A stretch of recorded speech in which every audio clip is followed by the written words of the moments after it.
All right. It looks like we are underway, or about to be underway down on the beach. So I'm going to go ahead and kick off by letting you know who we have out into the water first. From the 8th place Atlantic City Waves, we have Walter Schaefer. From the 7th place Puerto Rico Islanders, we have Robbie Webster. From the 6th place Carolina Gliders, we have Milan Toman, who is replacing Graham Pimentel. From the California Cadence, we have Dylan Knobs.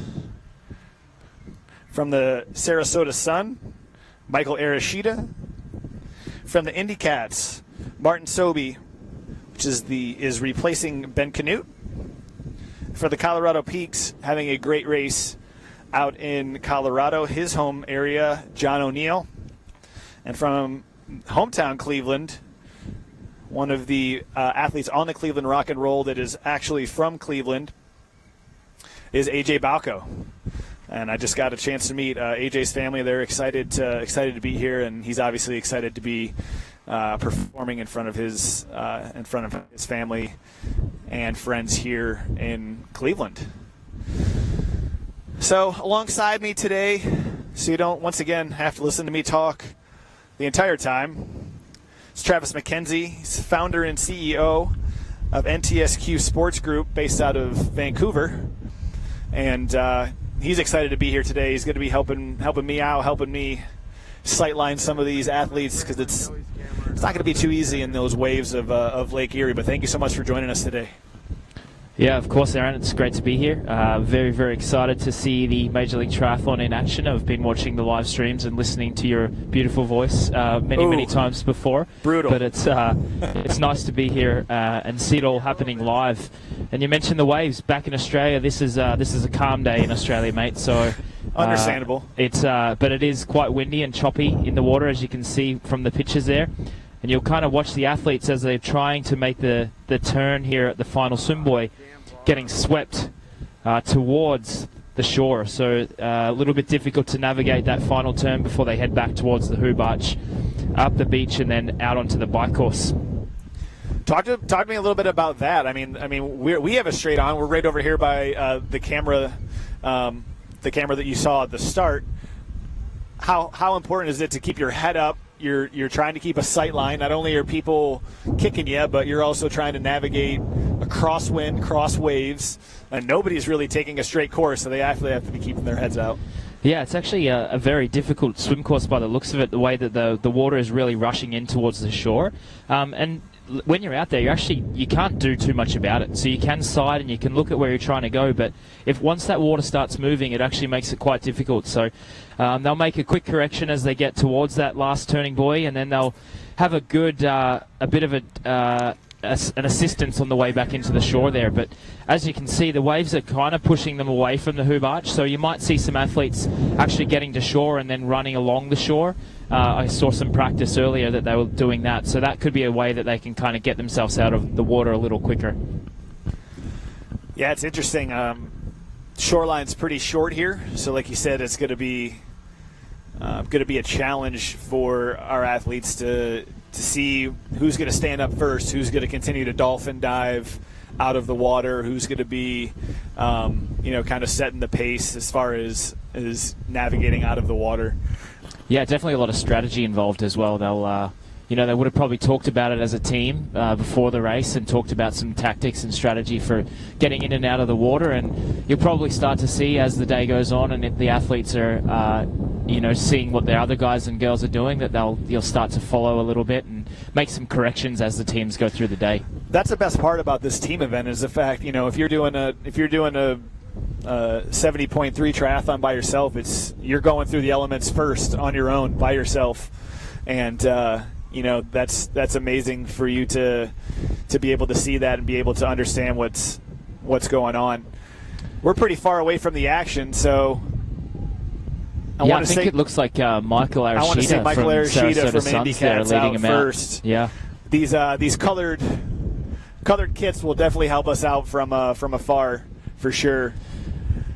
Yeah, I saw Michael earlier this morning, had a good chat to him at the hotel last night. He's excited about how his season's progressing, and he said he was ready for a good day today, so he's starting off really well and, leading the guys out onto the bike course. I had to spend a bit of time in the bike course this morning. You will see some pictures where there's a pretty significant sized puddle in the middle of the course, but the athletes had a chance to check it out and navigate it, and they'll make it work. But it's a very, very interesting bike course. Lots of turns, as you mentioned. It'll really suit people with great bike handling skills. So it'll be nice to see that progress throughout the day as well. Okay, we got other athletes entering into the bike course. Looks like Milan Tomlin was in there as well. Yeah, pretty tightly packed together there through transition. There goes Robbie Webster as well. Basically, everyone's out. Yeah. And onto the bike portion. You'll notice there that the guys have got their gears set up pretty well, so they'll have a low gear to start, so they'll jump on the bike so they can get their cadence up nice and quick and put their shoes on as soon as they can. You'll see some pictures on the backside. You can see the banners there blowing. It is quite windy out on the course, so once they make a right-hand turn and head back towards transition, they'll be coming into a pretty stiff headwind. So it will be a course that's really designed for great bike handlers, but also people who are strong as well and can handle that breeze. Yeah. So it's going to be 5 laps here, folks. I mentioned multiple turns. Not even really exiting out of the park like we have in other races here in MLT. Major League Triathlon Charlotte, we exited out of the park, out of the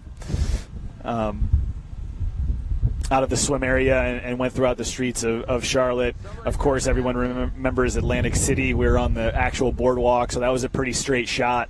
But here we're going to basically be staying within the entire parking lot. They actually saved numerous spots here for us to have this opportunity. So this is turn 3 or 4 here coming around the backside, and you can see this what looks like will be completion of lap 1 there for Michael Arashida. Pretty sizable lead for him there. Yeah, and the guys will probably just be jockeying for position a little bit on the first couple of laps and really filling the course out and filling out the breeze there and kind of working out and saving their energy. Great thing about Major League Triathlon and the mixed team relay concept is it's full gas right from the start. There's no holding back. These guys are right on the limit. They'll push themselves and really try and get as much advantage as they can before they pass off to their female team members. So talk to me a little bit about this course. I mean, the 5 turns, 2 of which are U-turns. Where are you trying to gain on a straightaway? Are you trying to gain on a turn? How does that work for you? I think the biggest advantages will be through the turns. If you can keep your speed through those turns, you're using less energy. You're not putting any force through the pedals in those sections. Yep. And if there's anyone there who their bike handling skills aren't quite as good, they're going to have to take off a lot more speed than the guys who can go faster through those corners. So it actually is, it's an energy-saving tactic as well. You get as fast as you can, hold that speed through the turns, and then you can make some advantage there. Perfect. As we're seeing here, still holding out the lead here, lap 2. Michael Arashida of the Sarasota Sun, currently sitting in 4th place in the league standing. So there's an opportunity if Michael's getting them out, getting them started right, and potentially can slip into that, 1st, 2nd, 3rd place here for running out the season. Yeah. The great thing is these individual races, obviously, there's still something to work for and to race for. It's not like it's a done deal. These guys are trying to... There's money on the line. Money on the line, and they're trying to improve their places in the overall standings. So it's no one's here for a vacation just yet. Maybe a little later after the race is finished and the season's wrapped up.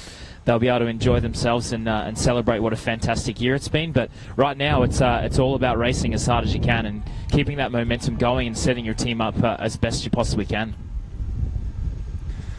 Talk to me a little bit about the difference between a longer race and you got to deal with some hills on a longer race, but I don't know if you even have a guess as to how many gear shifts you would do in a criterion race of this nature, but talk to me a little bit about that. I probably think that they're probably changing out of each turn, so they're probably gearing themselves down a little bit to make sure they're able to get that speed back up as quick as possible once they go through that turn. And there's another element of it as well. If you're not getting in the right gear and you're not getting that part of it right, you're losing seconds and seconds and seconds. So it all adds up on a particularly short course like this with a lot of turns. And this really takes me back to the days of triathlon of yesteryear back in Australia, where it was on TV and the Formula One series was super popular, and we would have crowds like this watching the races as well. Like we're here at Neo Cycle today, but it's bringing people to the sport. It's introducing them to the future of the sport, really. These are the next generation of athletes who'll be representing their country, and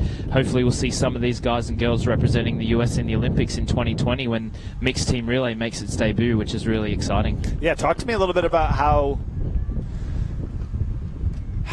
important that is, or how that really assists the MLT as a league to have them, the Olympic Committee announced this is going to be in 2020 Tokyo.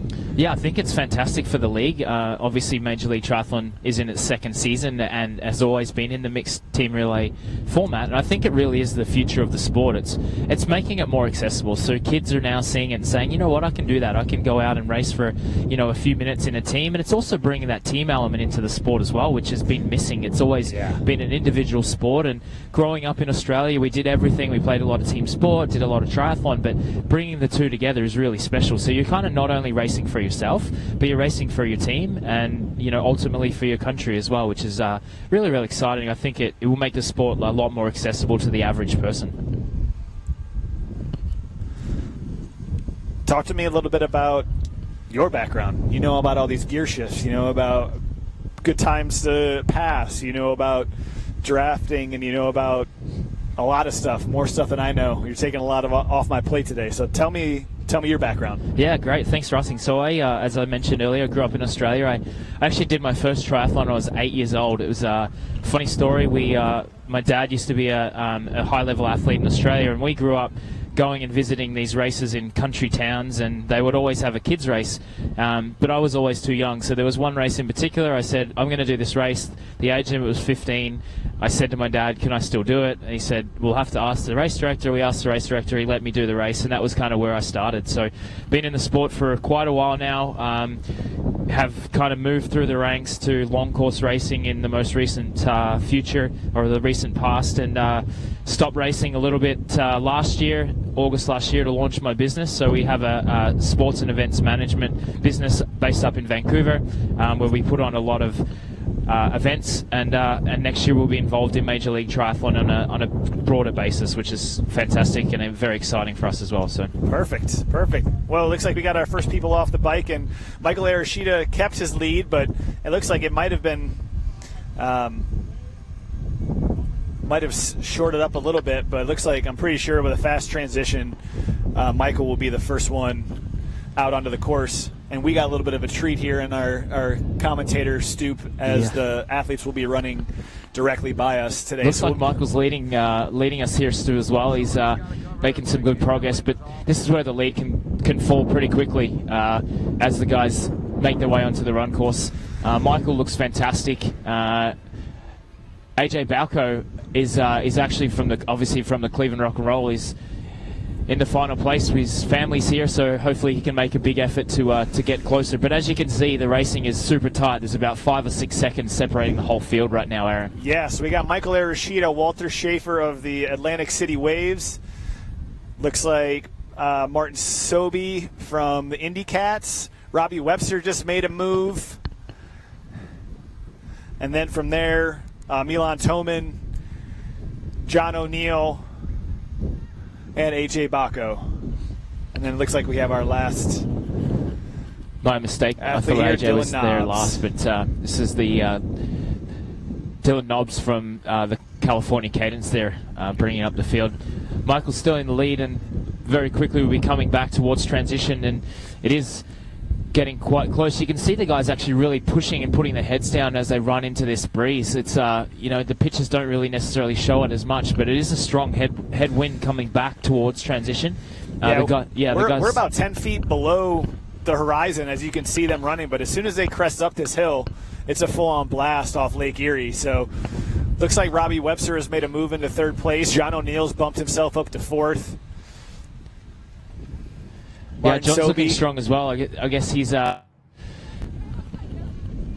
pushing himself to try and stay in touch with those first few guys there. It's great racing so far. It's very, very exciting, and the crowd here is really adding some energy as well. Yeah, a lot of people here.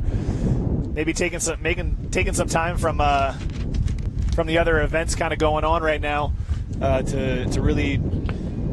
That's tough to get people to step away from the dog jumping, right? Because that is exciting stuff. That was like 4 people deep, so we're happy to take anything that we can. Michael's really, really pushing the pace here. He's opened up a small gap that he didn't have on the way back.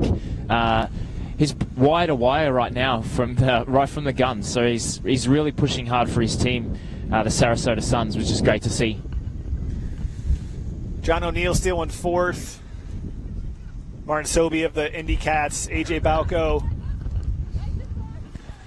Martin Sobey's having a great race. He's one of the alternates today, replacing Ben Canuti. So he's really showing his wares. Obviously, he's probably looking to try and get himself a contract next year. So great opportunity for him to showcase his talents today.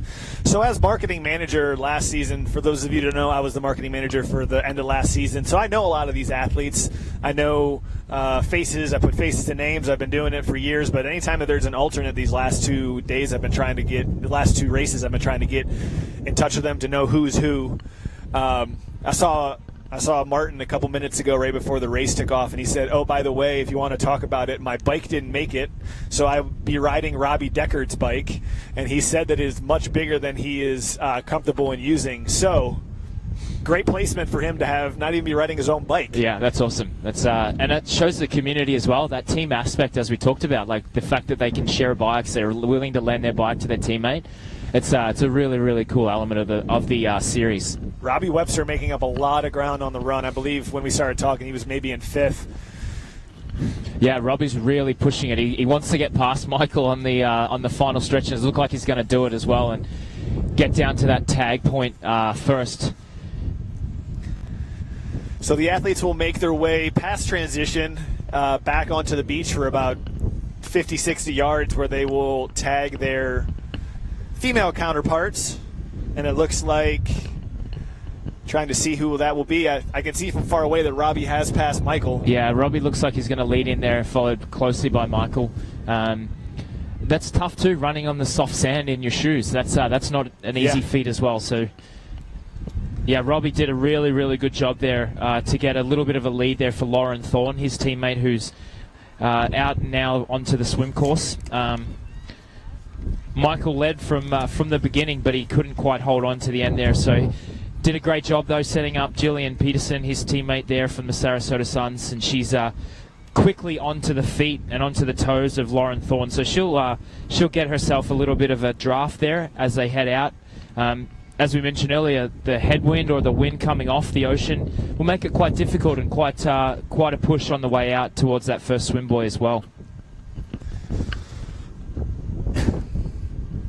So the other athletes in the water currently, we have another alternate from the Colorado Peaks that John O'Neill just passed off to Dominico Jamnicki.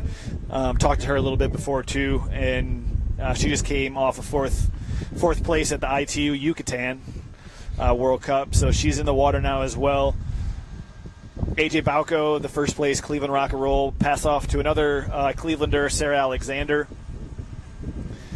Carolina Gliders was tagged into Amber Zimmerman. AC Waves, Walter Schaefer tagged off to Amy Darlington. And just like we mentioned before, Lauren Thorne and Jillian Peterson already in the water. And I do believe that is Erin Dolan. You can't see, but she is entering the water as well in 8th place with the California Cadence. So it looks like Lauren Thorne's opened up a small gap here. So she's swimming nice and wide. So you'll see on the shots there, she's actually heading out towards the open ocean, and then she'll let that current drag her back towards that second swim buoy. So she obviously was watching what the other guys were doing there. And she might actually be off course there a little bit. I thought she was using some good tactics, but I think maybe she missed her sighting. Your intentions were good, but I think her tactic is off, and she might have she might have noticed it. Hopefully she does, and she can get back on course. Yeah, it looks like she got some direction there from our kayaker and our lifeguard. So who knows? Maybe she lost her goggles. Maybe something happened when she was getting into the water. Things like that can happen, especially when you're rushing in, you're diving, you're making that first dive. If you're not careful, things like that can happen. Water in your goggles can fall off. You don't have time to stop and fix it. You just make it work. Yeah. Well, at least they have a little bit of a smoother entry than they did in Vail Valley, although it was pretty exciting to see the photography, the live stream, and the drone footage of all of our athletes launching themselves off the dock in Vail Valley. But this is our second sand entry of the season, with the first one being in Atlantic City when the actual ocean, whereas we're here in Lake Erie in Cleveland. Those pictures from Vail Valley looked great, though, didn't they? The guys and girls launching themselves off. It's similar to the dog jump here that we saw today, the max distance. Maybe we give extra points for the dog jump. I think 6'6" John O'Neill might have won that one. He might have jumped 24 foot. I reckon. We weren't throwing any dog toys out there, but unfortunately we got quite the glare going on to the second buoy. So it's quite the challenge for us to really see the pace, but gosh, those waves I think are getting bigger. Yeah, I think you can see, when you see kite surfers out there that it's going to be a tough day swimming. Yeah. I don't know if you guys have got pictures of that, but there's some pretty cool kite surfing action out there, and they're doing some great tricks. But that's when you're going to have a tough time swimming there if the kite surfers are out doing their thing. Yeah. You can see even on some of this live stream, folks, it's basically just flapping arms on the live stream because you can't really see heads. These waves are so big. Sometimes even our lifeguard in the kayak kind of goes behind a wave there. But yeah, it looks like the girls have grouped up a little bit as well, so they'll be using the tactic of drafting in the swim there to save a little bit of energy. Yeah. As we said earlier, it's full gas right from the start, but if you can conserve a little bit, so drafting on the bike course or in the swim can help save a little bit, like Robbie Webster obviously did. He had a little bit in the tank that he could make that pass. In the tank.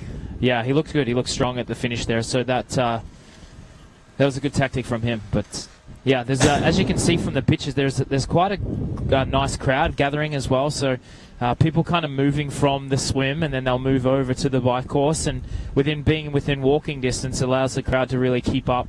Like you guys are at home as well, you're able to see all of the action from Cleveland here.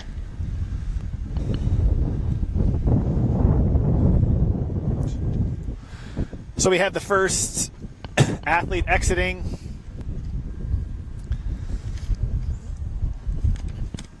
And I want to say that's... It looked like it might have been Lauren Thorne. I think I want to say it's still Lauren Thorne. Yeah, even still ahead if that was there. her that rounded, that was either the right tactic or a good recovery, one of the two. She also she got a lot of a gap on that first turn, so she may just be a pretty exceptional swimmer. So maybe we can talk to her a little bit later and see if that was a planned move to go wide in the swim there, or if that was a mistake. All right, so looks like we have Lauren and another athlete entering. Once we get this the switch over to our transition camera, we'll be able to figure out who that second athlete is. And our apologies, folks. Our my order is off today, so that will be Chelsea Burns going into transition for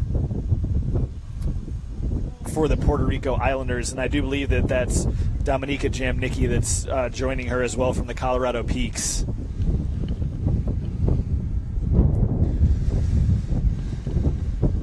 Pretty sustainable lead for these two athletes. Once we get back to the transition camera, we'll be able to understand kind of what's going on from the rest of the pack. As you can see here, folks, a lot of stuff going on here at Neocycle. We got these guys on the half pipe that are right next to our course.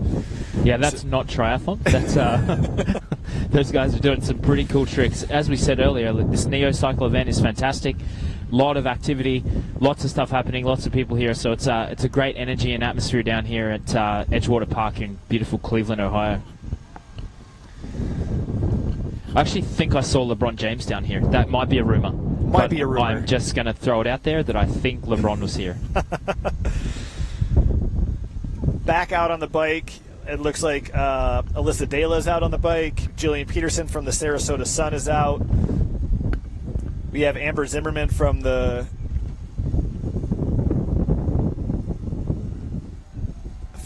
Carolina Gliders. And then Erin Dolan of the Cadence. Yeah, the Cadence were a little bit behind after that first male team member there, so they have a lot to make up. They've got a lot of work to do, and there's starting to see some gaps form. So I think as we progress on this bike course, you'll start to see the group open up a little bit, which obviously makes it exciting. They get to see some people coming from behind and pushing, and it's really all about the run, as it usually is in triathlon. Is what you can do on the run. That's the key. Yeah, we saw a couple of the men that were, I would say, a little gassed on that first run or the first couple of loops there, and obviously, like I mentioned before, Robbie Webster left a little bit in the tank there to go from fifth or sixth up to second and then to first before the tag. Sarah Alexander coming around for what looks like to be lap 2. Yeah, I had a great chat with Sarah last night. She's a fantastic athlete, fantastic person. She's really excited about Major League Triathlon, and she's been involved for 2 years now. So it's great to see these athletes doing their thing and be so passionate and excited about the series and wanting to see it grow, which we all do. And it'll be great to see what we can do with the events in the series next year as well. So right now it looks like we have Chelsea Burns and Dominika Jamnicki working together in the front pack. Yeah, as you mentioned, Dominika's been doing quite well this year, some really great results. She's really one of Canada's potential future Olympians. She's a great star in Canada. So it's great to have her here replacing Paula Finley, of course, a fellow Canadian. Dominika is a really strong talent, so it's great to have her here for the 4th race of the series here at Major League Triathlon.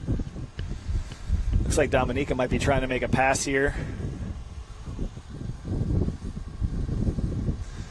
It's Jillian Peterson there as well.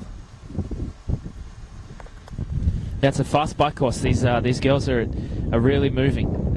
It's great to see them kind of putting in that work, and as I said before, that headwind on the backside of the course there is quite challenging, so you'll see the athletes kind of trying to tuck in behind and get some energy saving and some drafting from the athletes.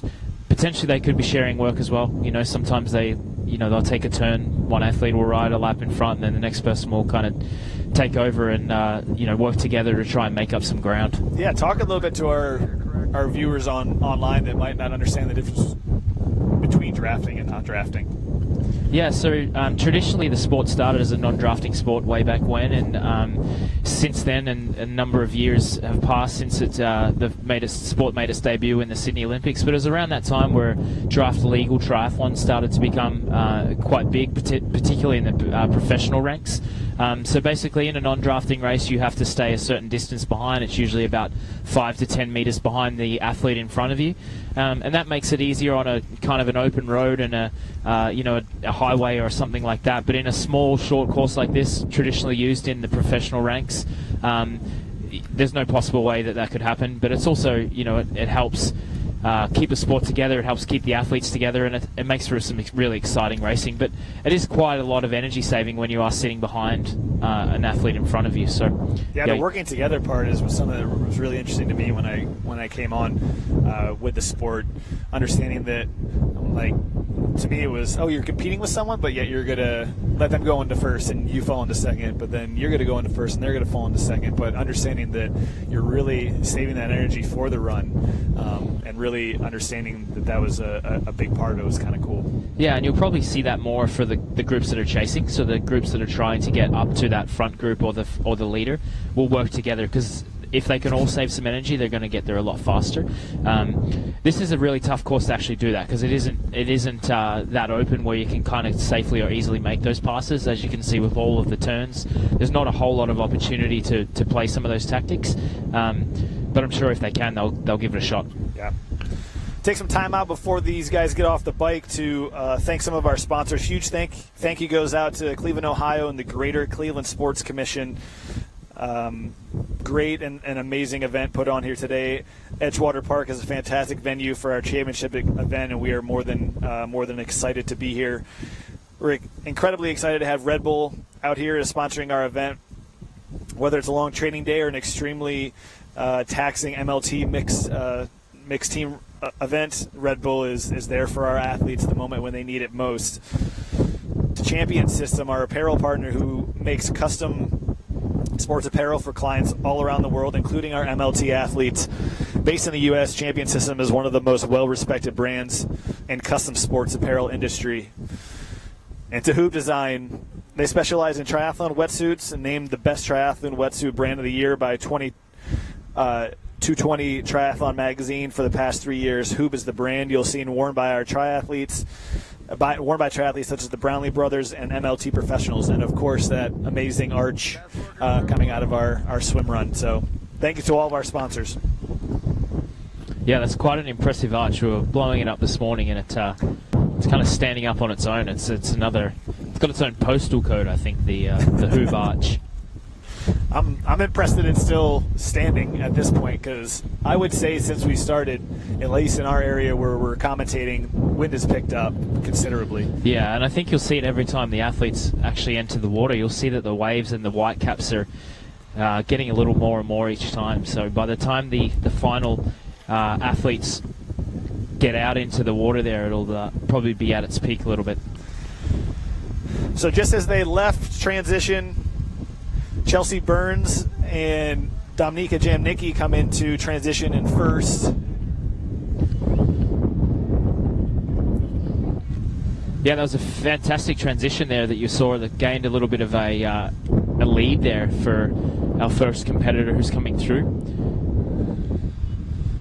It's still quite close though. There's the two athletes that are significantly in front of the others, but they're also breaking a gap. That's Dominika Jamnicki who's in the lead there, which is, as I said earlier, quite a talent. She's a super strong athlete. Will be doing it on the run. As you mentioned, we've got Chelsea Burns, who's pretty close behind her. Yep. And then there's a bit of a gap to the next group of athletes who are making their way out of transition. Looks like we will have, from the Cleveland Rock and Roll and Cleveland native, Sarah Alexander in third place. Sarah coming off a good race in Vail Valley. Yeah, she's looking strong as she comes past us, past the commentary point. As I said earlier, it's such a great concept that these girls are now not just going to consolidate their place, they're still pushing so they can get closer and closer to set their teammates up. It's really, really cool. It's a lot of fun to see them. We got Jillian Peterson in fourth place. This is Amy Darlington here by the looks of it from the Atlantic City Waves, also coming out of transition closely behind. Shared a shuttle from the airport with Amy. She's really excited about her future and her season. Yep. Coming in from Tempe, she's a ASU athlete, so great to see college sports as well, including triathlon. Fantastic. Got Alyssa Dela in sixth place, Erin Dolan in seventh, and Amber Zimmerman of the Carolina Gliders in eighth place. You'll see the girls coming by here. Chelsea Burns is making up significant ground on Dominika Jamnicki, but I think that Dominika's just in control. You might see her kind of push the pace a little bit on that second lap, whereas Chelsea, I think, is giving it everything she can just to stay in touch. So she has made up some ground, but it'll be interesting to see how they look as they come back past us on that second lap. If you're just joining us, this is a .25 run out and back with 2 laps. So our leaders have completed about a half mile at this point, and Sarah Alexander of the Cleveland Rock and Roll still maintaining third place as Dominika and Chelsea Burns head out for the second lap. And you'll see Chelsea's really pushing the pace and getting onto the shoulder of Dominika, and she may even sit there for a little bit to save a little bit of energy. Same thing in this wind, you want to draft a little bit. But I don't think Dominica will give that lead up too easily. I think she has enough pride that she'll want to make sure she stays in front, keeps her nose in front, give herself a little bit of a confidence boost, and then push it back down the hill, back towards that tag zone to get the guys back into the water for the third leg of the race. Anytime an alternate comes, they want to make sure that they're showing the rest of the crew and CEO Dan Cassidy that they're can really handle this bike course, this swim course, and this shorter form of racing. It's really great that the alternate athletes get a chance to come into the series when we do need to add some athletes in. It's such a great concept and opens it up to more and more of the athletes who are pushing themselves and trying to get an opportunity to show themselves. And it's great to be able to have live streaming like this where all the competitors or the people at home who are loving the sport and interested in triathlon can see these athletes, and they really are the future of triathlon. So it's fantastic to provide that opportunity.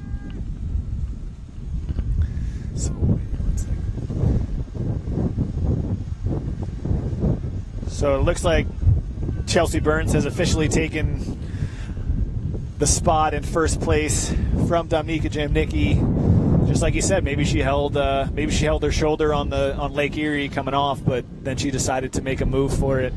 Moving forward. She actually, I was kind of tracking it as they went past us, and as the course started to make it downhill, she really put on the pace, put on a surge, and grabbed a couple of meters. And by that time, she was away from Dominica. So Chelsea, once again, the Puerto Rico Islanders are stepping it up and pushing the pace to get back into the lead. So they're going to lead into the third leg again there. Dan Feeney is going to go for the men for the Puerto Rico Islanders. So they're going to lead the swim out for a second time in a row. Sarah Alexander still in third place as the athletes head back through a small wooded area till about, just like you said last time, they tagging off in their shoes, as they will tag off to Dan Feeney. Chelsea Burns gave off to Dan Feeney.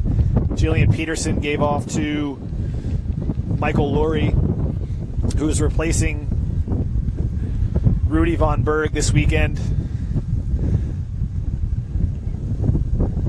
And then as Sarah Alexander is making her way down,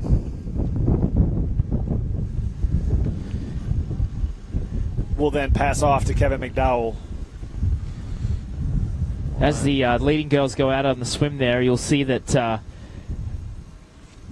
the next 6 athletes are actually quite close together. So there's a grouping that's come up. Erin Dolan from the California Cadence did an amazing job of making up some time to get back into the group.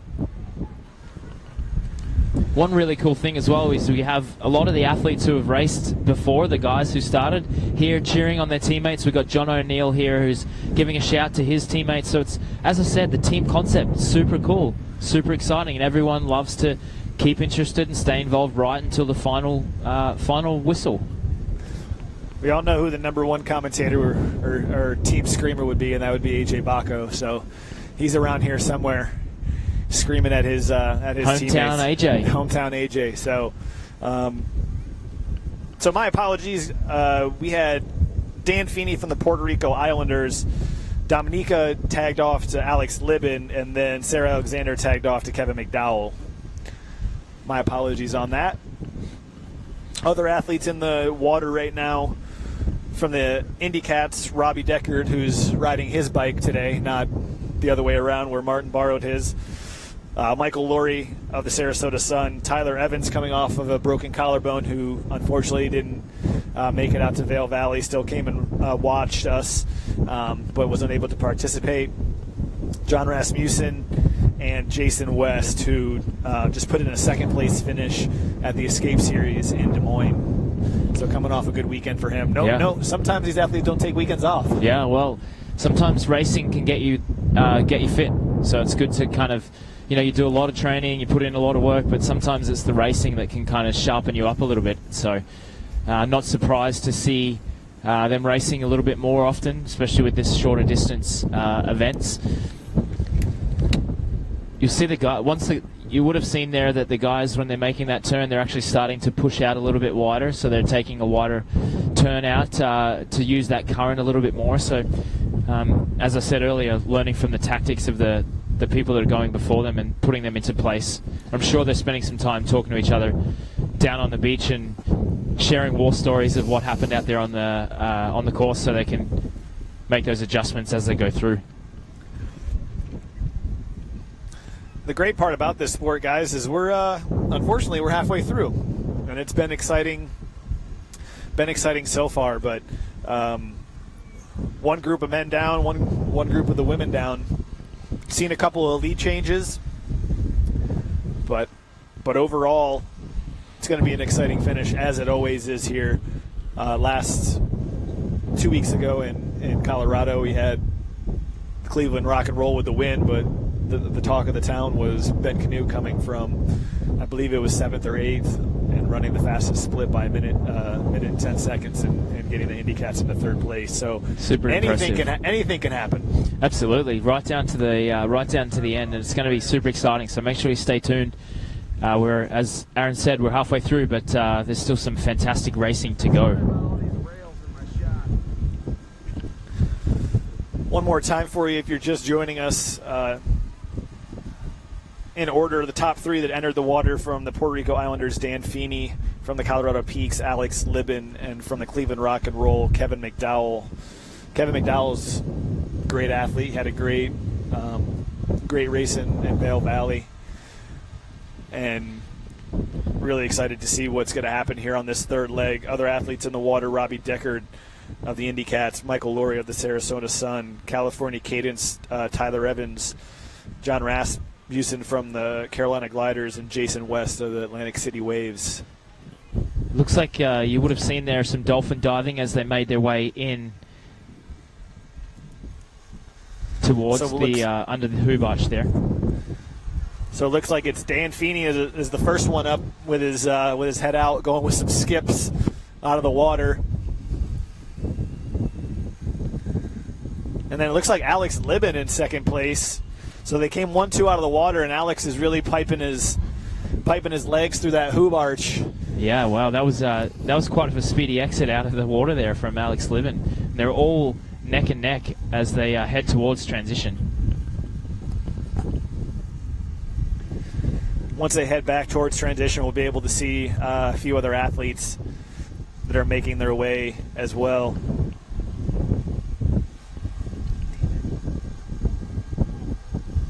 Kevin McDowell on his heels. So 1, 2, 3 in the water, 1, 2, 3 out of the water. So we'll see if anybody can put any space in themselves on the bike. And this would be a perfect time for these guys to actually really work together, so get away from that group that's chasing them. So as we said earlier, if they can use some tactics and gain some momentum, that'll really set their teams up for almost a guaranteed podium place. So it'll be smart for them to kind of team up and get some distance between that second chase group. We know the athlete or commissioner of the Cleveland Rock and Roll, AJ Balco, is telling Kevin that we just need to maintain here. We don't need to impress anybody. We got 300 in the bank from the first 3 races, and we don't need to impress anybody here. Just coast to a victory, or coast to a finals championship. So I don't think it'd be in their DNA, Aaron. I think they're here, hometown team, hometown race. I think they want to walk off home run. I think here and win, take out the series. So baseball, I think they're going to be pushing. I like that. Yeah.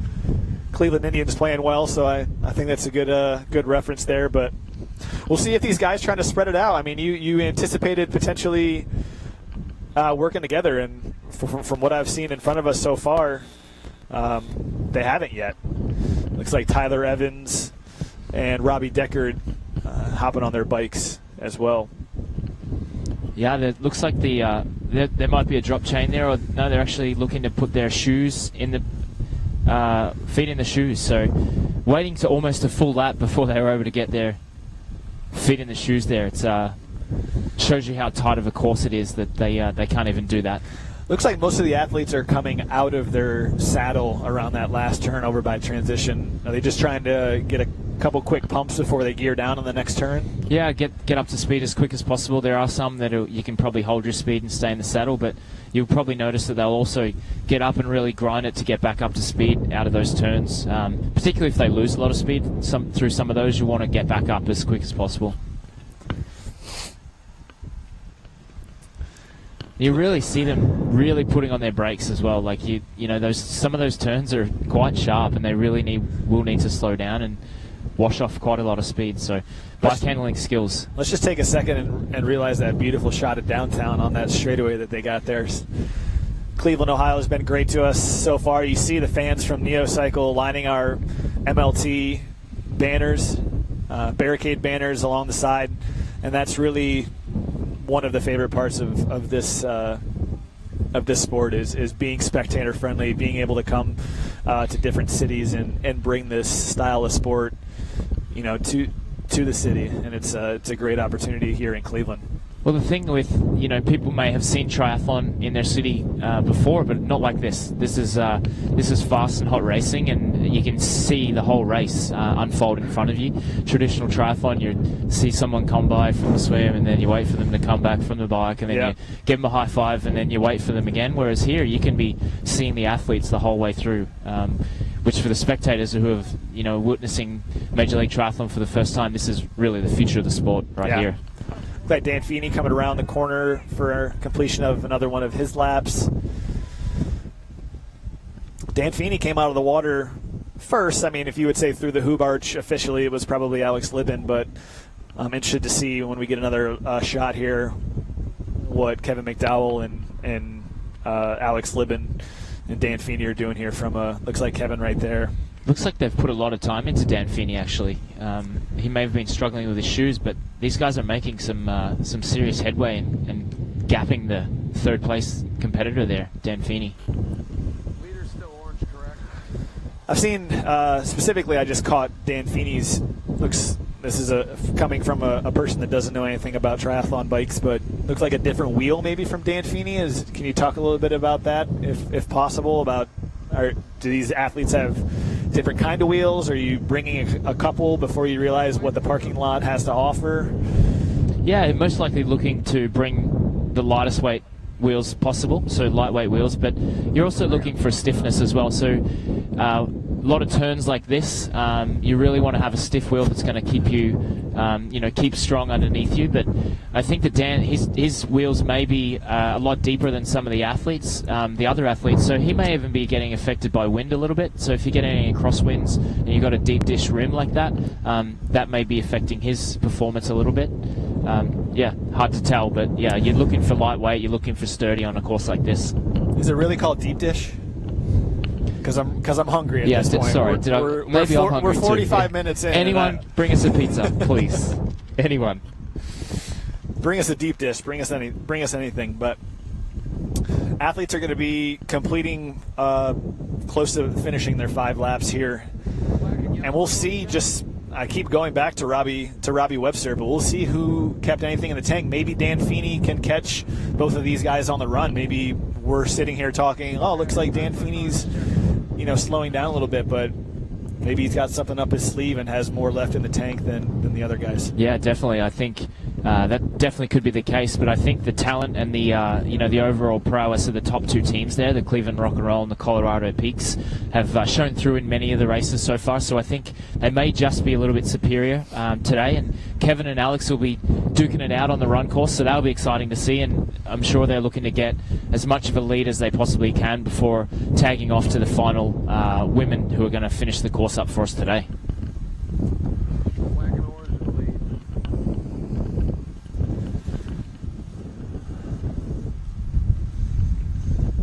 Just as we mentioned before, a lot at stake here in our 4th event of MLT 2017 here in Cleveland.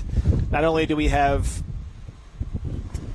fastest swim purse, we have a fastest bike purse, we have a fastest run, we have a fastest overall, even some money going around for fastest transitions.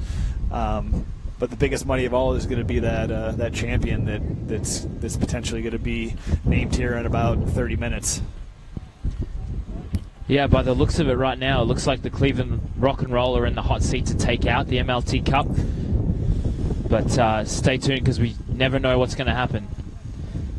Bike course like this, the wind's picking up, so making navigating that swim course is difficult. So yeah, just you never really know what's going to happen here. So it looks like Alex Libben first one back into transition. He will get his shoes on and look like he'll try to push the pace on Kevin McDowell.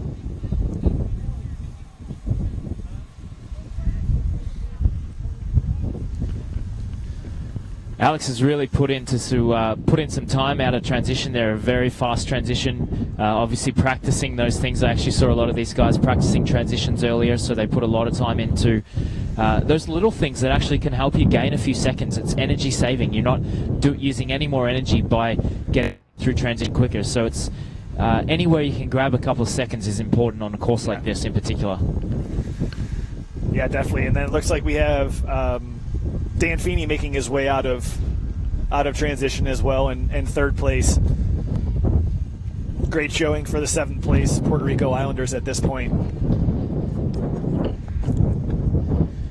Yeah, Dan's just coming by us now. He looks fantastic, and there's a lot of action going by. Close racing for the guys in 3rd to 6th place right now. Looks like we got Jason West in 4th place. Here's John Michael Rasmussen Laurie as well, in going out there on the place. bike course. Run course, my John mistake. Rasmussen in 6th. Looks like... Yeah, Kevin McDowell making a big move here on the backside of the course, chasing down Alex Libben. And they're neck and neck down the hill as well, heading past back in to complete their 2nd lap. They are flying. Yeah, for those, I still speak in kilometers, but I'd say they're well below 3-minute kilometer pace right now coming down that hill. So they're moving. You got Robbie Deckard and Tyler Evans out on the run course as well. This is going to be quite a race, mate. They're going to be head-to-head for that 2nd lap, and then it's anyone's game in the final pass-off and the final leg. It is. As always, here at MLT is going to be an exciting one.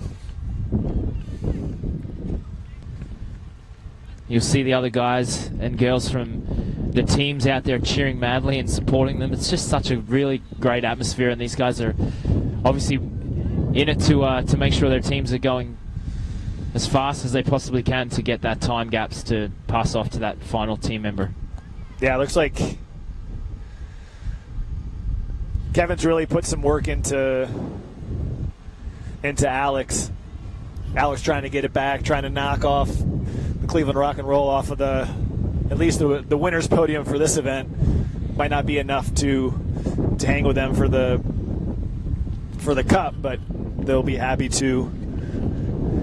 Yeah, you can really see the talent shining through. Both the Colorado Peaks and the Cleveland Rock and Roll have been stalwarts at the top of the podium, or on the podium throughout the season, and it looks like it's going to continue today. But you'll see Alex Libben is trying his best, but Kevin McDowell is making a huge move. He has gained about 10 seconds on this lap, and he is pushing the pace, and he will lead into transition. Super impressive run there from Kevin McDowell. We talked a couple minutes ago about seeing if Kevin was actually going to coast this one out and hang back, and you just understand that from a point system he really can ease it up, but he definitely is not doing that right now. Too much pride in the rock and roll team and Kevin McDowell, and as you say, AJ Balco I don't think would ever let them ease off and take his foot off the gas. That won't happen. Can't take away from Alex Libben. Alex Libben's having a good split as well, and well, Alex was really the one pushing the pace on the bike. He was the really one leading and driving that pace. So who knows, may used a little bit too much energy, but looks like Kevin is a superior runner at the moment, and as you'll see, leading into under the hoob arch, ready to pass off to the final team member from the Cleveland Rock and Roll. And we got some other teams from the 7th and 8th spot that are at the hunt for the podium here in Cleveland. We have in 3rd place Jason West and 4th place Dan Feeney from both 7th place Puerto Rico Islanders and the 8th place Atlantic City Waves. So we got some new people showing out today for these different teams. Yeah, we got Michael Laurie as well, who's one of the alternates today. He's driving it as well. We said it before. These guys and girls who are alternates are the ones that are really looking to gain some contracts for next year. So they're giving it everything they've got today. Yeah. There goes a tag to Sarah Alexander. Lindsay Jordanic in the 4th spot for the Cleveland Rock and Roll.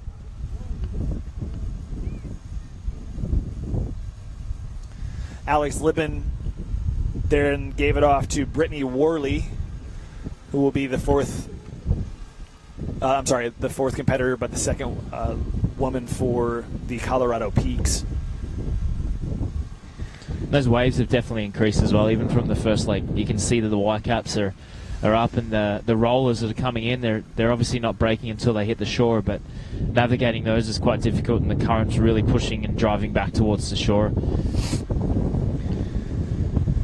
Let's see how wide they go on this turn as well. I'd be interested to see definitely if they keep that wide turn to maintain that momentum and make sure they make that final turning buoy. In 3rd place, Jason West handed off from the Atlantic City Waves to Sonia Kent. Speaking of sharing shuttles, I shared a shuttle with Sonia yesterday from the airport, came in from Boston. I knew that she was in the 4th spot. I was going to be going 4th. I don't want to tell her that, but now she's in the driver's seat in 3rd place here. Another alternate for us that helps out when we have injured athletes. So I'm excited for Sonia to not only anchor her team, but her team gave it to her in 3rd place. So it's her race and her podium to take. Yeah, I really set it up for her, and I'm sure these athletes love the pressure of going last as well. That's fun. That's cool to kind of bring your team home, and they've got all the support of all the athletes that have raced before them, and the peak of the crowd audience here as well, ready to cheer them home and cross the finish line.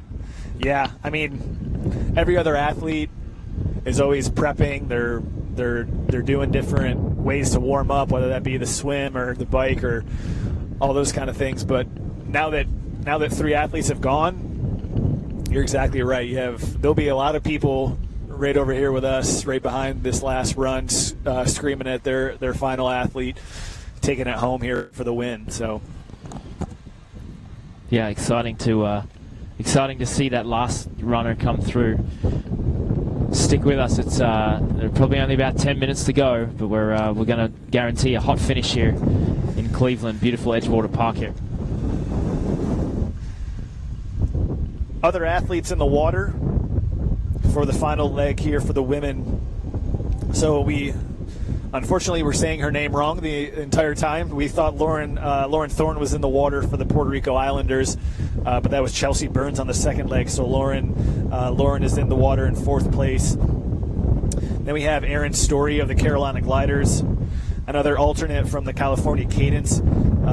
Apologies for the last name. Teresa Zimijanova, I believe. Zimijanova. All the way from the Czech Republic. Good to have her here as well from the Sarasota Sun, a 2nd-year athlete that was with us last year. Caitlin Donner. IndyCats, Megan Foley, who was injured for most of the season but had a great MLT Vail Valley 2 weeks ago. And then we, as we mentioned before, from the Colorado Peaks, Brittany Worley already in the water, handed off from Alex Lippen, and Lindsay Jordanic from Kevin McDowell.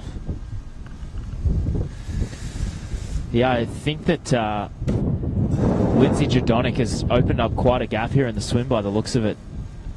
She's got probably about almost a minute lead here, so all she has to do is really just keep it under control and not get a flat tire. Not get a flat tire, keep it upright, and they should be looking good. But she's really opened up a gap, as you'll see in a moment as they exit the water.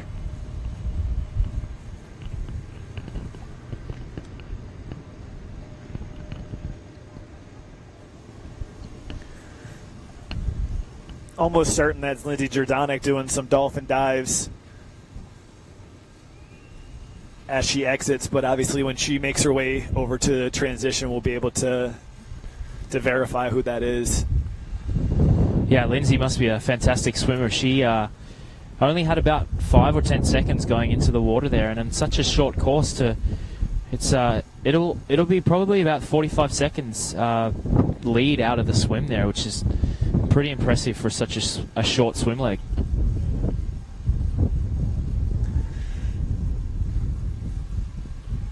Okay, finally confirmed.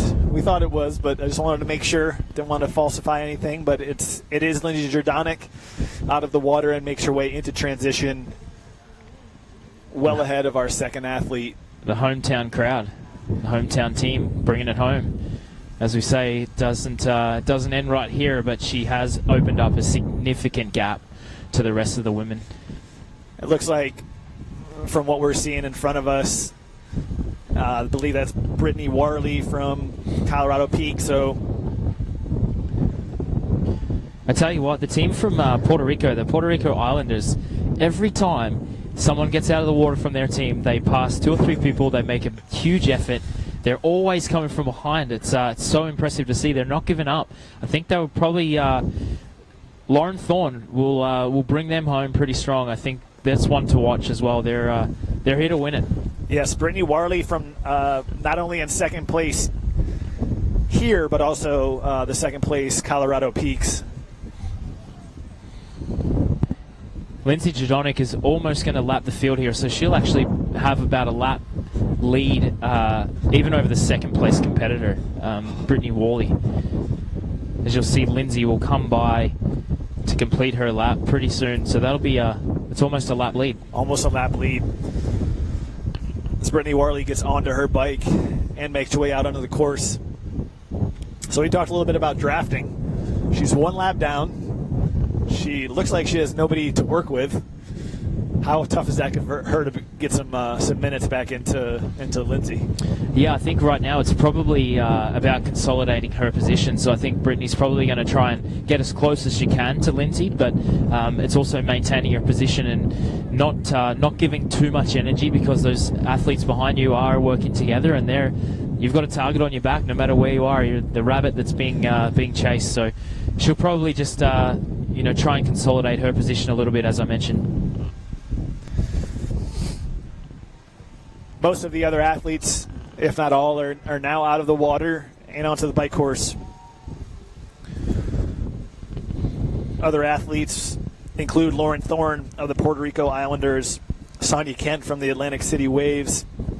As you can see right there as the last transition, Cleveland Rock and Roll, Colorado Peaks, Puerto Rico Islanders, Carolina Gliders with Aaron Story, Atlantic City Waves with Sonia Kent, Sarasota Sun in 6th place. That's Caitlin Donner. And then I did not catch the last 2, but that'd be Megan Foley and Teresa Zimijanova. I was super impressed, as I mentioned, about Lauren Thornton, the way she got herself out of the water and moved across the sand. If that's any indication of her run ability, looks like the Puerto Rico Islanders might take out a 3rd place here at this stage. So excited to see this run course unfold once the girls get off the bike and make their way out onto this beautiful run course.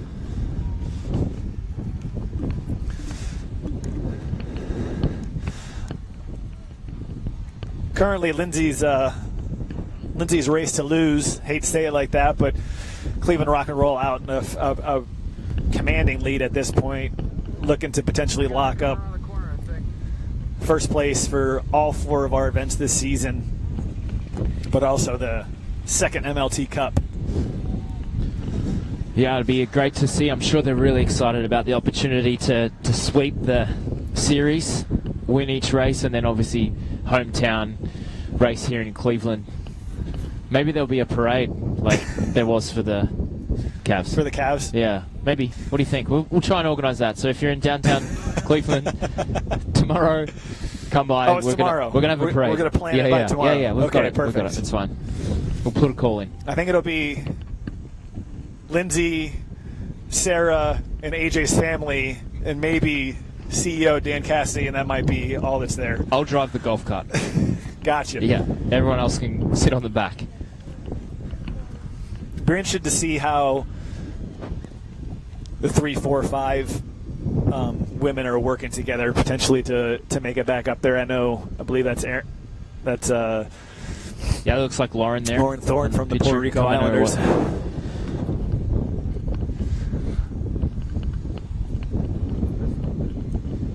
Yeah, it's starting to really tighten up for those middle placings there from 4th all the way through. I think we've got Lindsay Janonic there has lapped some of the athletes, and they're riding with her.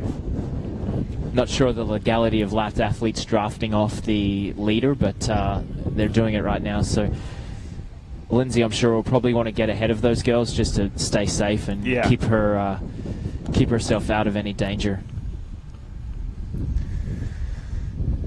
I've actually, talking with some of the athletes, I've heard them talk about that as if it's something that they want to move on for the following season. Should it be allowed for a leader to draft with someone that they're lapping? You know, is that something that needs to be talked about potentially for the following season? Yeah, it's tough on courses like this. I think there's, as we go through the day, the time gaps open up quite a bit, so it is difficult to enforce something like that. But I think there's also a bit of a code of conduct within the athletes that they can enforce themselves, kind of an unwritten rule where that doesn't occur. But we'll see where that goes. But the main thing is obviously there's no impediment to the leaders, the people that are coming by and are ahead of you, that you're making sure you're not impeding their progress, because effectively they're the ones that have the right of way in that situation. Correct. I like you saying by the code of conduct. When I was doing the live stream for Vail Valley, we're right on the cusp of wetsuit, non-wetsuit, and instead of going off regulations, they basically just had a vote, and they all decided that they wanted to go non-wetsuit. So these athletes, 32 athletes, are excited to be here, that they love what the sport is doing, and they're really great about giving the correct feedback as to how they want to see the league really progress. Yeah, there's such a good camaraderie between not only the athletes but also the staff here as well, and being a season where you get to know the athletes across the season and really get to support them and see them do well in other events and other races. It really is a family event here and a family affair, and we really want to see these athletes progress and also grow the series, and they're excited about that opportunity as well. So you'll see Lindsay really driving the pace there. She's really concentrating on keeping in front of the girls, and she's pulling away from some of those athletes that she's lapped. She's obviously a very superior athlete, or a strong athlete, and she's looking to stay in control and bring this one home for the rock and roll. As you can see, here's the situation. Out of the foot pedals. Yeah, where it's kind of a little bit tricky. She's slowing down and taking her feet out where the other athletes are passing. So there's an example of where it could get a little bit dicey or dangerous. So something to look for and work out for next season. As you can see there, Lindsay Jordanic coming into transition, current leader, Cleveland Rock and Roll. And they were basically somewhat leaders for almost all of our races this season. 2 weeks ago when I was in Vail Valley, it was basically wire to wire. Each person kept the lead for the Cleveland Rock and Roll, but this is something that was overtaken a little bit later, so it's really shown the resilience of it. This is probably the most tested they've been the entire season. But yeah, there's been some good battles out there for each leg, and I guess over the last, Lindsay's really the one that's opened up the big gaps. That was quite close before her, and she's shown her dominance here for the final leg. You can see a lot of these tents in the background. Another great shout out to Neo Cycle for having us out here this season in Edgewater Park. It's been a great opportunity for not only the spectators to see, but friends and family to come out, spectator friendly. There's, kids out riding around their mountain bikes 2 steps away from potentially athletes that they could be looking up to, athletes that they you know, there could be a potential triathlete here, you know, learning how to ride his bike this week. So that's pretty cool. Yeah, really cool. It kind of reminds me of back at home, back in Australia, as I mentioned earlier, where you know you get to see some of the best athletes in the world competing on a weekly basis, and it was really inspiring.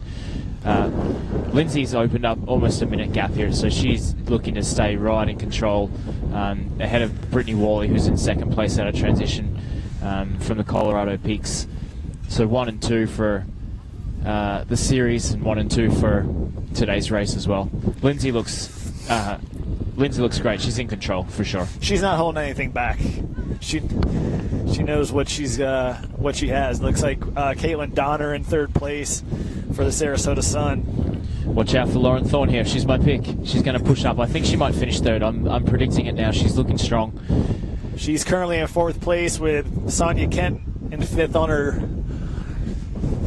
her shoulder, like you said, helping out with the draft here with the wind coming off Lake Erie. Yeah, it's really picked up, and as we said earlier, conserving as much energy as possible and really pushing on that last leg, that last 0.25 miles back towards the finish line. Quick, fast racing, super cool. And we see now that Lindsay Jadonic from Cleveland Rock and Roll has made her turn on to the final lap. This will be a bit of a victory parade for her. Hopefully she can throw some high fives and celebrate on the way into the finish line. As you see it there, Cleveland Rock and Roll, Colorado Peaks, Sarasota Sun, Atlantic City Waves, and fourth place. We have Aaron Story coming by here in fifth place. Lindsay Jardonic is on her heels. Megan Foley is behind Lindsay. You can see, we can hear them here. Brittany Worley is making her way down the hill, and her team are absolutely going crazy cheering her along. They're telling her to keep pushing, keep pushing, keep pushing. No one's really going to catch her, but they want to drive her home. It's great to see. Here comes your pick. Lauren Thorne, Sonia Kent still on her hip. Now, the first thing I want to bring up, Cleveland Rock and Roll is going to roll on to the second annual MLT Cup. But in fourth place, I don't know the official point standings, but we have the Sarasota Sun in third place for this race with Caitlin Donner. And Megan Foley's in the back of the pack. So from a point standpoint, can Caitlin Donner of the Sarasota Sun move them ahead of the IndyCats to get the third place podium for the season? Yeah, it'll be interesting to see how that point system works out, and they're fighting all the way to the line. They're fighting all the way to the finish. Lindsay Jadonic is really driving it home. She's not holding anything back, Aaron. She's not having a victory parade, slapping hands. She's sprinting to the finish. Yeah, and you'll see her coming down. We got Aaron Story in front of her, but Lindsay Jardonic will be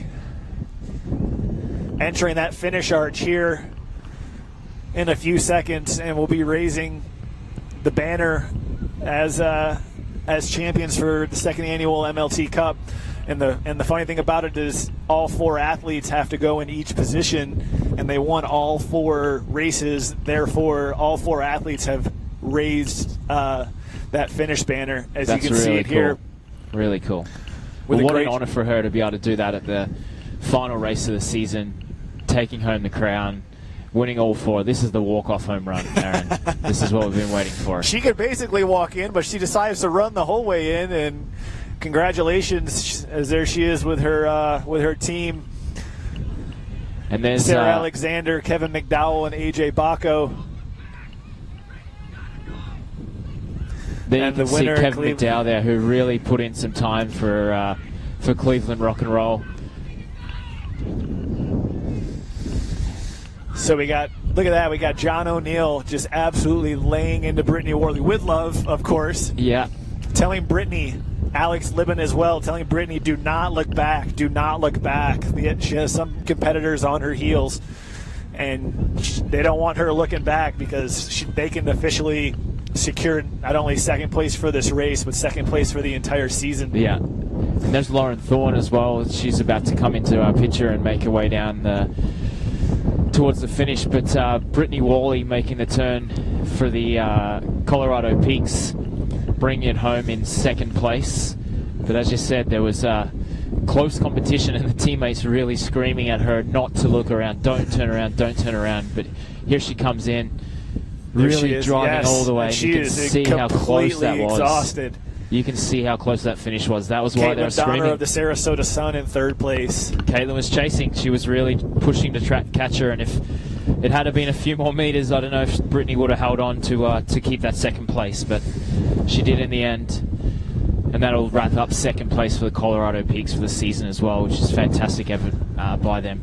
Like I said, we might have to check out the point standings, but it looks like with Caitlin Donner coming in third for the race today, might have solidified a third place overall for MLT. And there was Lauren Thorne and Sarah Kent. Sonia Kent, yep. Sonia Kent, my mistake, coming across the line there. Sonia, one of our alternates. Fourth and fifth place there, respectively, for the Puerto Rico Islanders and the Atlantic City Waves. Just like we said, two teams in seventh and eighth, putting in a fourth and fifth place finish this season. Yeah. And you can see how close the racing is. It's tight and fast, and the pictures you're getting at home are fantastic to see, but it's amazing to see it live in person as well. Beautiful shot of downtown there. Let's see what athlete we have coming across here. That would be Megan Foley of the Indy Cats in sixth place.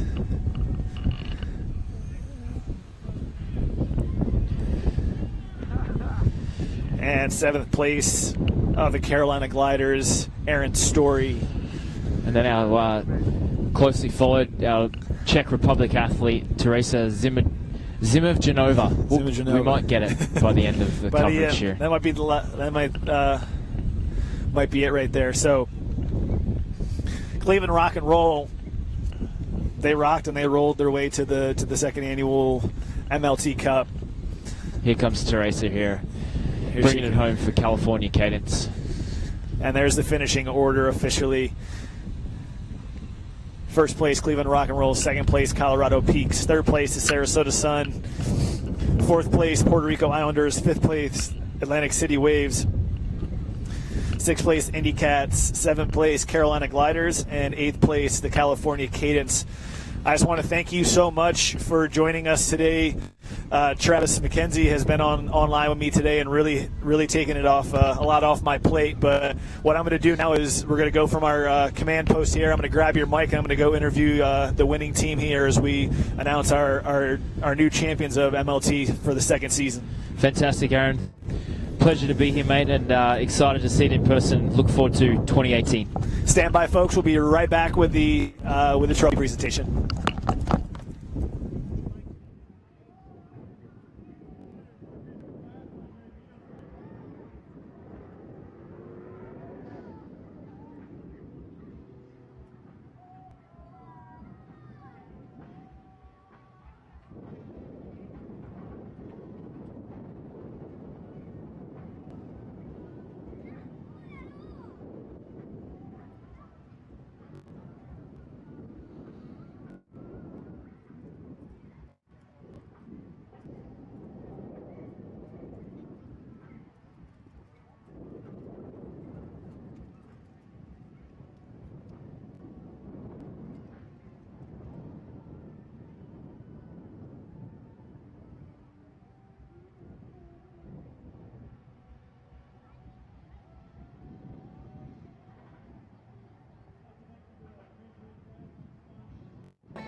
Neocycle, Red Bull, Champion System.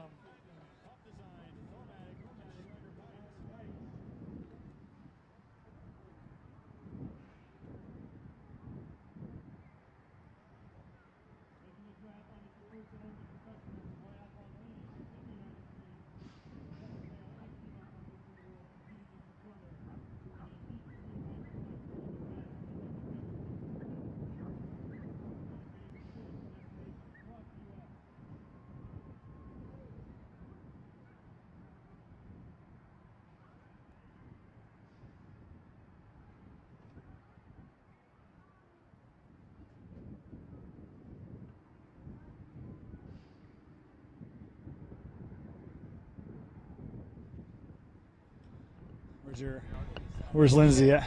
Just remember, do you want me to come to you? Where's Lindsay at? Figure out Lindsay. We're good to go whenever you're ready. Okay. Are you throwing me in?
How we doing, live stream? Welcome back to the fourth installment of Major League Triathlon. We are here in beautiful Cleveland, Ohio at the headlining Neo Cycle, and I am here with the Cleveland Rock and Roll, the 2017 MLT Cup champions. Congratulations, guys. So talk to me a little bit about being here in Cleveland, being back in Cleveland. 3 out of the 4 of you are from Cleveland. Sarah Alexander, talk to me a little bit about you were second today, so talk to me a little about Lake Erie, everything. How'd it go? Yeah.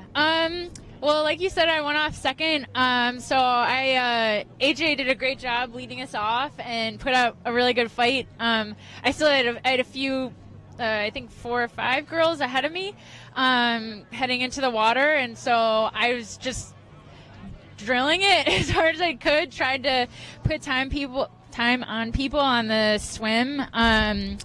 There were 2 girls ahead of me who were able to work together on the bike, so I was just doing my best to hold the gap to them and then leave it out on the run. And it was particularly meaningful to be finishing off the season here in Cleveland. All of our families are here. The Cleveland Tri Club came out in full force.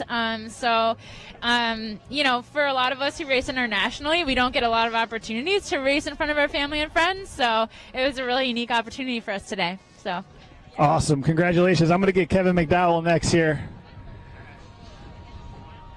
Congratulations. Tell me a little bit about that lake and taking down Lake Erie, because from where we were standing at the commentary, it was brutal out there. The waves are cresting, so talk to me a little bit about that. Yeah, I mean, it was very rough out there and pretty choppy, and I'm used to that, especially the last race we did down in Mexico. It was actually pretty similar conditions, so I know how to tolerate it. And you just got to get the stroke rate up and go, and it was all about running out and having a quick start and just kind of putting the head down and going, and really this turnover was the biggest thing for stroke rate. Perfect. And you were third, and so you passed off to Lindsay Jordanic, gave her a little bit of a lead. Yeah. Talk to me a little about that. Well, I just wanted to put it all out there, so I tried to close as much as I could on the swim, and luckily I was right there on the bike. Wasn't able to stay with Alex like I was trying to do on the bike, but on the run, then I just gave it everything I had until the end and fought, and then wanted to give her as big of a buffer as I could, just see how much we could do and get after it. Perfect. Congratulations. Thank you. Lindsay, step in here.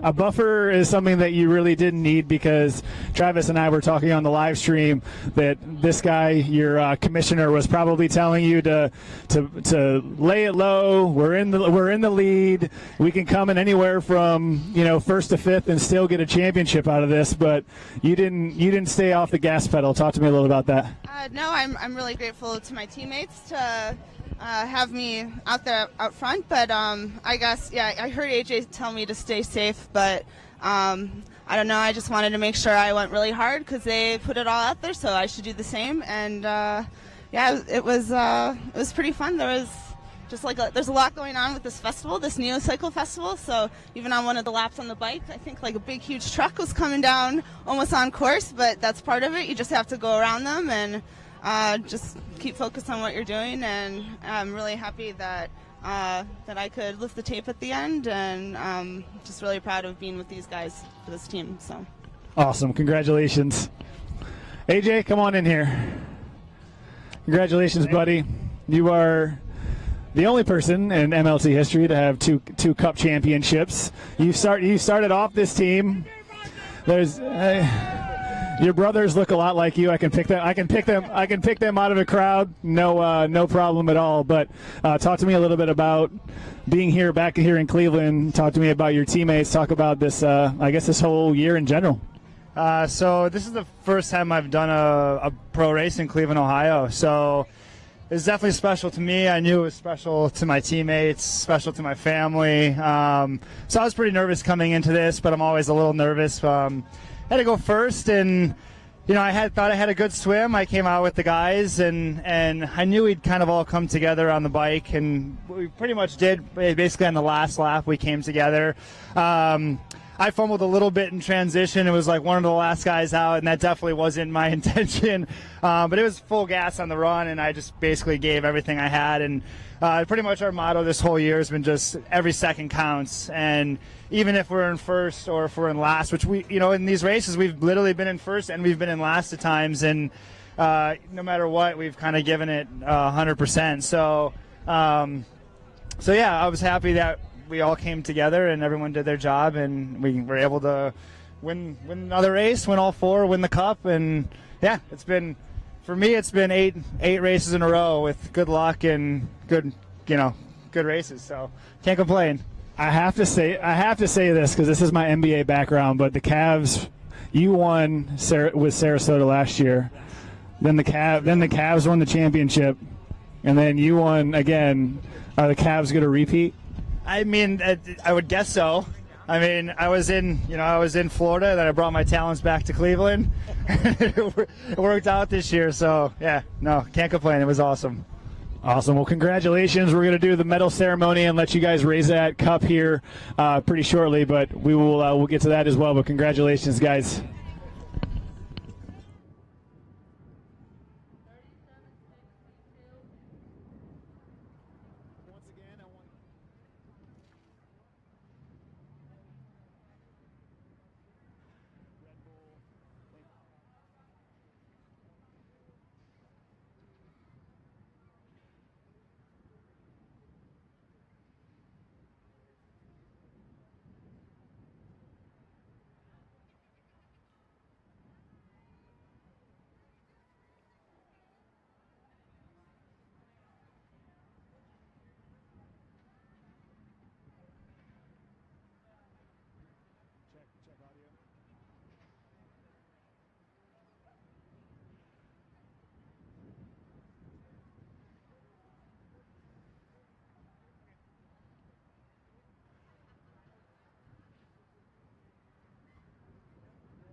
We're back. We're going to start doing the medal ceremony shortly as soon as we get all of the athletes here together.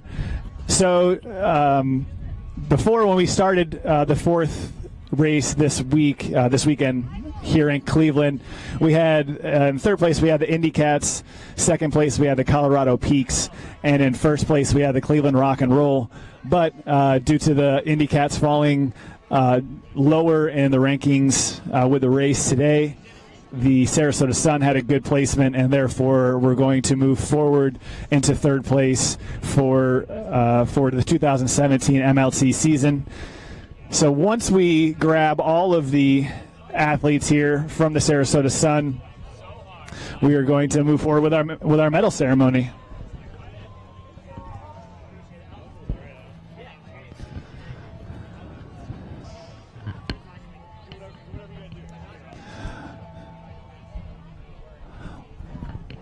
Let's go ahead and get. Hey, Daniel, let's go ahead and get the. We'll go ahead and get the medals for the Colorado Peaks here. Yeah. Wait, am I live? Oh, okay. Sarasota Sun! We want your medal!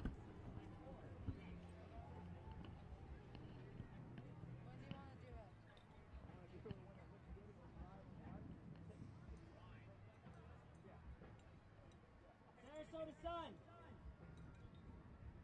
Sarasota Sun.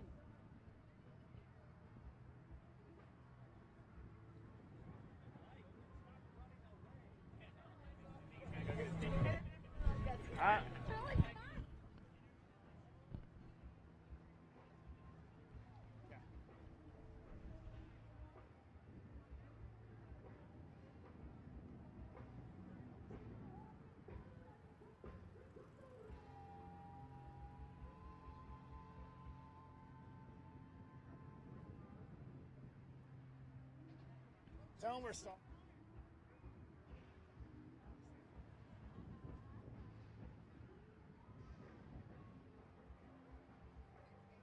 So we are back here with the Colorado Peaks, who have basically stayed in second place in MLT 2017 throughout the entire season.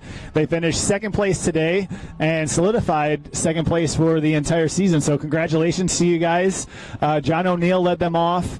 You went from being the hometown fella last 2 weeks ago in Vail Valley. But talk to us a little bit about your race today. Yeah, well, I know that you just finished up an interview with AJ, so them being first and beating us in our hometown, we really wanted to come in and beat them in their hometown. He beat me in my hometown, so I was pleased to beat him in his hometown, but it wasn't enough to secure the overall win. But, you know, second place, you can't be mad about it, and this team, like, we fought so hard in this race, and it was pretty emblematic of the whole series. I mean, I don't think there was ever a race where we knew that we had second locked up. We were always fighting for it. So while Cleveland kind of ran the show from the front, we were just fighting for the podium every time, and we came out on top in that race. So I'm pleased. Great. Dominica, come in here. Alternate for us today. How did you think it went? It was an honor to fill in for Paula. I know she's been a big performer in the series, so I knew I had some big shoes to fill today, and I think I did really well. I got our team up into second place, and I think I got us a nice gap, and it was fun. It hurt like hell, but it was fun all the way, and I love this style of racing, and I hope I get to come back next year and do some more of this. Awesome. Well, we appreciate you coming. Alternates are a huge part of this league, being able to fill in for injured athletes. So, Alex Libben, come on in here. How did your race go today? I really thought I was going to continue building on Tommy's lead, and I lost pretty much all of that in the water, and that really let my emotions drop running into T1 and hearing everyone yell, "Go Kevin!" And I was just like, "What? He got in the water like 30, 40 or more seconds behind me." So I just kind of sat behind him on the bike for the first lap. And I was wondering if we were going to work well together. But with this course being really technical, I just felt really confident on it the whole time. And I was like, all right, let's let him pull for a lap, make him a little tired. And then I don't think he was as comfortable in this first corner. And I just really went for it there and tried to open up the gap and then build it from there. But just needed maybe another 5 to 10 laps on the bike to rebuild that lead. And then I kind of went on a suicide mission there on the run and just thought I'd just hold on to him. And you're running hard when your shoulders and back start to really hurt, not just your legs. And, I just handed it off to Brittany and just kind of hoped for the best from there. So awesome. Yeah. Congratulations. Brittany, come on in here. Congratulations on the second place finish. We got to get going on this medal ceremony, but the one thing I have to say is these second-year vets were screaming, "Do not look back! Do not look back!" As Caitlin Donner was on your heels for third place. But tell me a little bit about the support that these guys have had for you this year. Yeah, it's been great. It's been a great learning experience getting to compete with some of the best, and I've learned so much just especially having Paula on my team, and she's such a veteran in the sport. So, yeah, today I just knew it wasn't going to be handed to us, and I needed to fight for you need to fight for every spot, and the race isn't over till it's over. So, well, congratulations, guys. We're going to start the medal ceremony here. First, we have the Sarasota Sun. Like I said, they solidified came from fourth place and into third place this season with their placement today. So if you want to push it over there, Sarah Cassidy from Major League Triathlon will be awarding the Sarasota Sun. Go ahead with their third place medals for the 2017 season.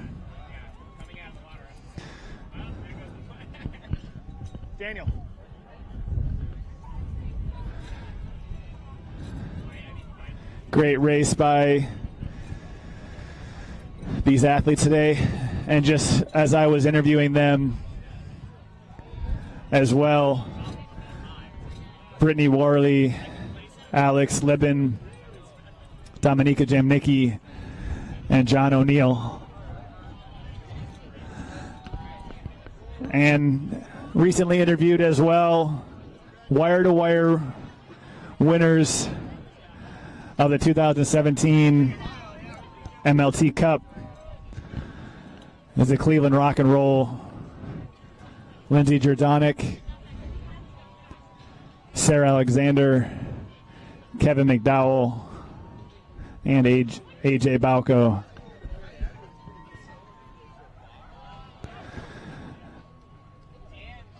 I'm going to have CEO Dan Cassidy present.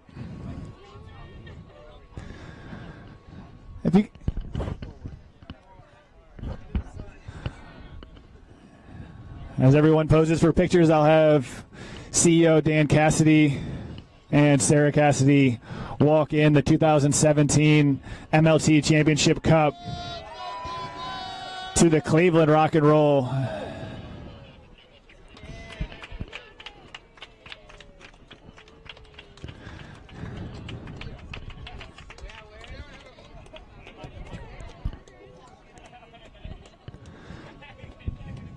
Congratulations once again to all of our athletes that were here this season, and I have Daniel Cassidy here, CEO of Major League Triathlon. A couple questions before we end the live stream. Season 2 in the books. How did it round out? We got a great park here in Cleveland. Cleveland's been great, so is Neo Cycle. But let's recap the whole season. How do you think it went?